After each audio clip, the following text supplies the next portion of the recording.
અમદાવાદ સિવિલમાં ઊભા કરાયા હીટ સ્ટ્રોક વોર્ડ.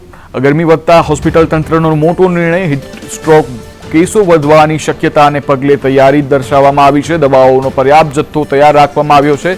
તબીબો અને સ્ટાફ સતત હીટ સ્ટ્રોક વોર્ડ પર તૈનાત રહેશે, જેના કારણે અમદાવાદવાસીઓને કોઈ તકલીફ ન પડે અને તેઓને પૂરેપૂરી સારવાર મળી શકે. દવાઓનો પર્યાપ્ત જથ્થો તૈયાર રહેશે. હીટ સ્ટ્રોક વોર્ડ તૈયાર કરવામાં આવ્યા છે અમદાવાદ સિવિલ હોસ્પિટલ દ્વારા અને તંત્ર દ્વારા. ગરમીમાં તબીબો અને સ્ટાફને સતત તૈનાત રાખવામાં આવશે, જેના કારણે અમદાવાદવાસીઓને કોઈ પણ પ્રકારની તકલીફ ઊભી ન થાય. અમદાવાદ સિવિલમાં ઊભો કરવામાં આવ્યો છે હીટ સ્ટ્રોક વોર્ડ.